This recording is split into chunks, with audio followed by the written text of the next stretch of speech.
तो आपको लगता है कि जैसे आप प्राइवेट यूनिवर्सिटीज को आपने लाए हैं आप, तो इससे हिमाचल एक एजुकेशनल स्टेट बनेगा?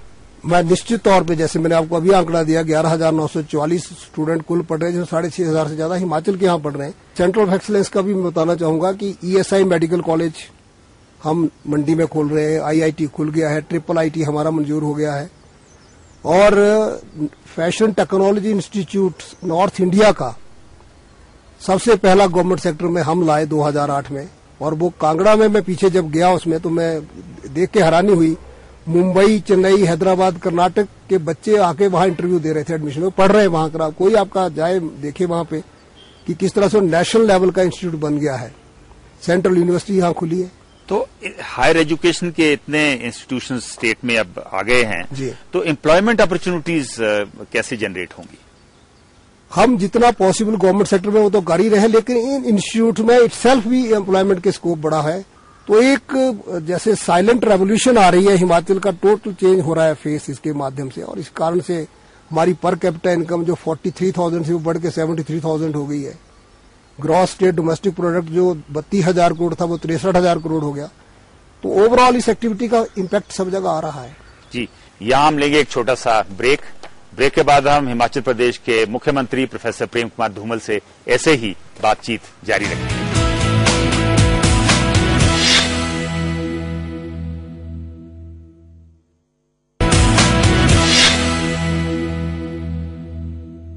ब्रेक के बाद आपका स्वागत है। हम बात कर रहे हैं हिमाचल प्रदेश के मुख्यमंत्री प्रोफेसर प्रेम कुमार धूमल से।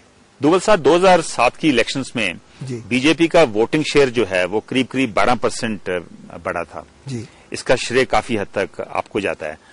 इस समय आपकी पार्टी कहां खड़ी है? आज भी हमारी पार्टी का स्टैंड बहुत अच्छी है, स्टैंडिंग जो है, क्योंकि पीछे जो पार्लियामेंट का चुनाव हुआ तब भी सारे उत्तरी भारत में पार्टी की सफलता नहीं मिली, लेकिन हमने 4 में से 3 सीटें तब भी जीती थी। पंचायती राज संस्थाओं के चुनाव हुए तब भी हम जीते। निश्चित तौर पे भारतीय जनता पार्टी ने जो परफॉर्म किया है, जो मैनिफेस्टो हमारा था, उससे ज्यादा बढ़कर काम किया। और समाज के प्रत्येक वर्ग को हमने 2007 में जो मैंने नारा दिया था वो था, हमारी सरकार आपकी सरकार होगी, किसान बागवान की सरकार, मजदूर कर्मचारी की सरकार, महिला वर्ग, दलित वर्ग और नौजवान की सरकार। इन सब वर्गों के लिए हमने काम किया है और जो वायदे किए थे इनके साथ वो पूरे किए हैं। तो लेवल ऑफ सेटिस्फेक्शन जो कहते हैं वो बहुत हाई है। अगर लेवल ऑफ सेटिस्फेक्शन हाई है जी, तो आपके जो बड़े नेता हैं महेश्वर सिंह जी, वो पार्टी को छोड़ गए। टू बी वेरी फ्रैंक, संगठन के मामलों में मैं मीडिया में टिप्पणी नहीं करता। उनका पर्सनल कुछ रहा होगा उसमें करने का। तो लेकिन जाने के बाद उन्होंने बड़े गंभीर आरोप, उन्होंने व्यक्तिगत तौर पर आरोप लगाए हैं। उन्होंने व्यक्तिगत तौर पर ऐसे नहीं लगाए, उनका एक जगह था, इसलिए मैंने कहा मैं उस कंट्रोवर्सी में जाना नहीं चाहता। मैं ये मानता हूं कि जो कभी हमारे साथ रहे हैं वो सभी सम्मानीय हैं। कभी न कभी उन्हें याद संगठन की हमारी आएगी तो शायद फिर वापस आए वो लोग। और क्या महेश्वर सिंह को वापस लाने के कोई नहीं, आपने देखा जो गए पंजाब में क्या एक्सपेरिमेंट रहा है जी, जो गए वो उनका कोई बहुत बढ़िया अनुभव नहीं रहा। तो आदमी, इंसान में यही खासियत ईश्वर ने दे रखी है कि वो खुद हाथ चलाने की बजाय दूसरे के अनुभव से भी सीख जाता है। विधानसभा चुनाव से पहले जो डीलिमिटेशन हुई है जी, उसका पार्टी के ऊपर कितना असर पड़ेगा? उस डीलिमिटेशन के बाद हमारा पार्लियामेंट का चुनाव हुआ था और निश्चित तौर पे कंस्टिट्यूएंसीज का फर्क पड़ा है। मेरा अपना जो घर है वो रिजर्व कंस्टिट्यूएंसी में चला गया है। कुछ और मंत्री हैं, उनके चुनाव क्षेत्रों डिस्टर्ब हुए हैं। लगभग हर विधायक का चुनाव क्षेत्र थोड़ा बहुत डिस्टर्ब हुआ है। इसके दोनों एडवांटेज डिसएडवांटेज है। तो कई वर्षों से लगातार व्यक्ति जहां से जीत रहा होता है उसका एंटी इनकम्बेंसी कई बार वैसे बन गया होता है, वो उसको थोड़ा चेंज आ जाता है, थोड़ा बेनिफिट भी मिल जाता है। लेकिन कुल मिला के सबके लिए ही है, कांग्रेस वालों के साथ भी वही हुआ है। तो अलॉटमेंट ऑफ टिकट्स के लिए क्या जो सिटिंग एमएलएज हैं उन सभी को टिकट दी जाएगी? तो सर्वे करेंगे विनेबिलिटी ऑफ द कैंडिडेट, जीतने की संभावनाएं कितनी है उसकी, उस पर स्टडी करके उसके आधार पर टिकट देंगे। और युवा और औरतों को निश्चित तौर पर टिकट देंगे? आपने अच्छी बात कही। हम चाहेंगे युवा अधिक से अधिक आए और महिलाएं भी। तो चांस है कि आपके बेटे अनुराग ठाकुर भी इलेक्शन विधानसभा चुनाव लड़ेंगे? नहीं, वो पार्लियामेंट के मेंबर हैं, पार्लियामेंट के मेंबर रहेंगे। मुझे याद है जब आप पहली बार मुख्यमंत्री बने थे तो आपको सड़क वाला मुख्यमंत्री कहते थे, क्योंकि आपने सड़क का काफी जगह पे निर्माण किए थे। उसके बाद इस टेन्योर को पर्यावरण की वजह से आपको ग्रीन चीफ मिनिस्टर कहते हैं। तो अगली बार के लिए क्या एजेंडा है आपका? मैं क्योंकि बहुत सारे काम हुए हैं, एक के साथ आइडेंटिफाई करना है तो पब्लिक की मर्जी होती है जिसके साथ जोड़ दें, पर मैं आम आदमी का मुख्यमंत्री कहलाना चाहूंगा। आम आदमी कहे कि ये मेरा मुख्यमंत्री है, मेरी बात सुनता है, और उसको मैं एहसास करवाना चाहता हूं कि तेरा दर्द मेरा दर्द है, इसका समाधान मेरा फर्ज है, वो करने की कोशिश करता हूं। धूमल साहब, आपकी सरकार ने पर्यावरण के ऊपर काफी काम किया, जरा बताएंगे इसके ऊपर? जी संधू साहब, हमने सबसे पहले तो 99 में रिसाइकल्ड पॉलीथीन और प्लास्टिक बैग को बैन किया था, और मुझे इस बात की खुशी है कि भारत सरकार ने भी इस बात को स्वीकारा है और वर्ल्ड बैंक ने भी इसको सराहा है। एशियन डेवलपमेंट बैंक ने भी हमें अवार्ड दिया पुणे में, और भारत सरकार के वित्त मंत्रालय ने, कि पर्यावरण मित्र जो प्रोजेक्ट्स हैं उनको आगे बढ़ाने के लिए जो पैसा उन्होंने हाइड्रो पावर में हमें दिया था, 3200 करोड़ का लोन था, उसमें best use in the Asian countries वो हिमाचल प्रदेश ने किया, इसका भी हमें अवार्ड मिला है। इन 4.25 सालों में हमें 60 अवार्ड मिले हैं। हमें डायमंड स्टेट अवार्ड भी फॉर एनवायरनमेंट मिला, और डॉक्टर आर.के. पचौरी अभी 9 फरवरी को यहाँ आए थे हमारा एक प्रोग्राम लॉन्च करने के लिए जी। तो वो भी बहुत प्रभावित हुए। उन्होंने बहुत, सुनीता नारायण जी ने, एक्सपर्ट्स जो भी पर्यावरण पे है, मैंने कोशिश की उन सबको यहाँ बुलाऊं, उनके अच्छे विचारों से मेरे ऑफिसर हम सब लोग प्रभावित हों। लगातार हम कोशिश कर रहे हैं कार्बन क्रेडिट्स के लिए। हम चाहते हैं बाई 2020 तक Himachal Pradesh totally carbon neutral हो जाए। अभी हमने वर्ल्ड बैंक के साथ एक एग्रीमेंट कार्बन परचेज क्रेडिट के लिए किया है, और उनके कंट्री डायरेक्टर ने मुझे बताया कि sir this is the biggest project of the world. इससे पहले चीन का था 3,500 हेक्टेयर का, हमारा 4,003 हेक्टेयर का हुआ है, और जिसमें जो बेनिफिट्स है संधू साहब, वो डायरेक्ट आदमी की प्राइवेट लैंड है तो उसको मिलेगा, पंचायत को जाएगा, तो benefits will go to the community. मेरे ख्याल है जो साथ वाली स्टेट्स हैं उनको भी आपसे ये सीख लेनी चाहिए। हर कोई अपने अपने अनुभव से सीखता है, मुझे लगता है वो सीखेगी, लेकिन आपको एंटर करते ही लगा होगा यहाँ आपको सड़क के किनारे बहुत कम कोई टूरिस्ट ने प्लास्टिक लिफाफा फेंका, प्लास्टिक लिफाफे यहाँ नहीं फेंकते लोग, बिल्कुल ठीक है। और शिमला पहले से ज्यादा नीट एंड क्लीन भी लगता है। बिल्कुल। धूमल साहब, आपने एक बार एक इंटरनेशनल एयरपोर्ट बनाने की बात की थी जी। तो अपोजिशन कहती है कि इस समय एक एरो क्लब बनाने के लिए भी जमीन नहीं है, तो इंटरनेशनल एयरपोर्ट कैसे बनेगा? अपोजिशन को दरअसल बात करने के लिए वो बात कर देते हैं बेचारे। पंजाब और हरियाणा से हमारा क्षेत्रफल ज्यादा है एरिया वाइज। ये सही है कि बिल्कुल प्लेन जमीन कम है, लेकिन फिर भी भारत सरकार अगर मौका दे तो हमारे पास ऐसे स्ट्रेचेस हैं जहां पर इंटरनेशनल एयरपोर्ट बन सकता है। पर हमारा दुर्भाग्य तो यहाँ तो 2 किलोमीटर रेलवे लाइन बनाने के लिए भी केंद्र से मदद नहीं मिलती जी। तो एयरपोर्ट बनाना तो दूर की बात होगी, unless some private party comes and invests it. Punjab में जो अभी हाल ही में इलेक्शन होके हटे हैं, वहां अकाली भाजपा जो सरकार वापस आई है जी, उन्होंने एक बड़ी क्लियर स्ट्रैटेजी से काम किया था, एक रणनीति बना के जी। तो आपकी इलेक्शन में क्या रणनीति होगी? नहीं, हर प्रदेश के अपने अपने हालात होते हैं। पंजाब के पर्टिकुलर सर्कमस्टांसेस उन्होंने उस ढंग से ठीक किया। हम अपने ढंग से जितना बन सकेगा हम भी अपनी रणनीति बनाएंगे, क्योंकि वो कहा गया ना कि मिट्टी जब तक अपना हक अदा ना करे, हवाओं की सिफारिशों से गुलाब खिलते नहीं। तो हमारे लिए तो अपने ही गुलाब यहाँ खिलाने का होगा। एक एमएलए, कांग्रेस के एमएलए हैं जीएस बाली, उन्होंने जो कटछम वांगटू किन्नौर में प्रोजेक्ट है जी जी, उसके प्रोजेक्ट के जो सप्लीमेंट्री एग्रीमेंट्स हुए हैं उसके ऊपर एक सीबीआई इंक्वायरी की डिमांड की है।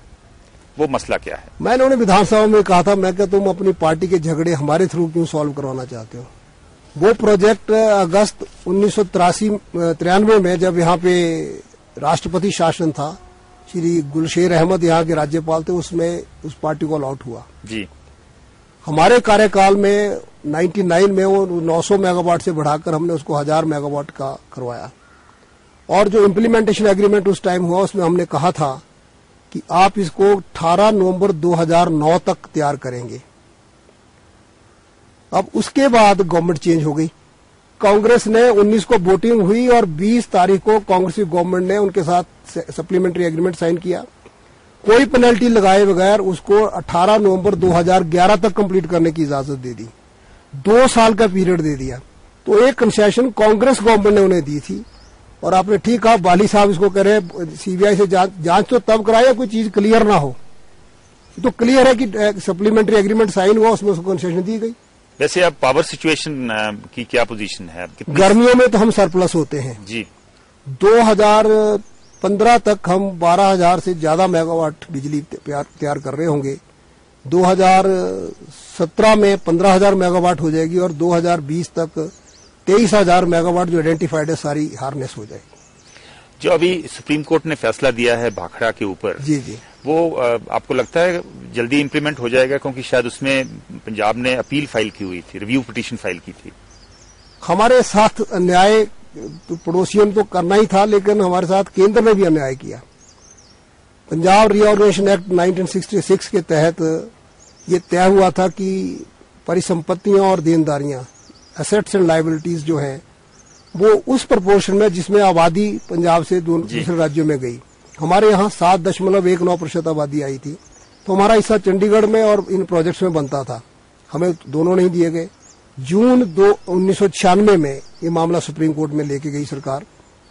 उस टाइम शायद कांग्रेस श्री वीरभद्र सिंह जी मुख्यमंत्री थे, और उनके साथ दूसरे राज्यों के मुख्यमंत्रियों ने, केंद्र ने जिस तरह का व्यवहार किया, तो तीनों जगह कांग्रेस सरकार थी। वो केस फिर हमने लड़ा, सारा उस केस को लड़ा है, और उसमें भी हमारे साथ जो दुर्भाग्यपूर्ण व्यवहार केंद्र का रहा वो ये रहा कि हमें सपोर्ट करने की बजाय केंद्र ने एफिडेविट फाइल किया कि ये सिस्टम जितना 2.5% का हिमाचल का है वो ही काफी है जो हिस्सा दिया जा रहा है। अंततः सितंबर 2011 में सुप्रीम कोर्ट ने फैसला दिया, 27 सितंबर 2011 को, कि हिमाचल को 7.19% 1/11/1966 से मिलना चाहिए। और 1996 में जब इन्होंने मुकदमा किया, तब तक उस एरियर पे 6% ब्याज मिलना चाहिए। केंद्र अमाउंट तय करके 6 महीने के अंदर हमें बताए कि कितना अमाउंट बनता है। हमसे पूछा गया, हमने जो मिनिमम बनता था रेट, उसके हिसाब से अपना क्लेम फाइल कर दिया केंद्र के पास। आप सुन के हैरान होंगे, वो भी उन्होंने फॉरवर्ड आगे नहीं किया।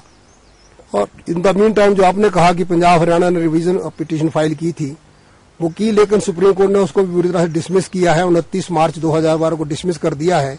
अब हमने केंद्र से, आज मैंने प्रस्ताव भी रखा था विधानसभा में कि केंद्र से आग्रह हमारा है कि उसको जल्दी तय करके सुप्रीम कोर्ट में फाइल करे ताकि हमें पेमेंट हो सके। तो आपको आशा है कि जल्दी इम्प्लीमेंट हो जाएगा?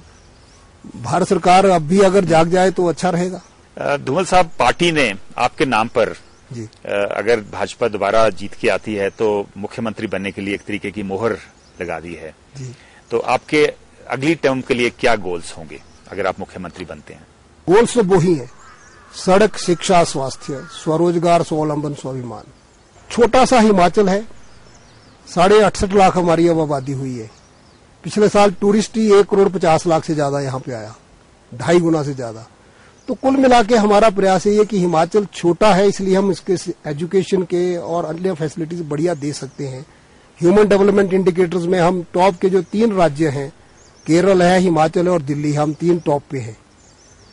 चाइल्ड जो इन्फेंट मोर्टेलिटी रेट IMR है, वो हमारा लोएस्ट इन द कंट्री है।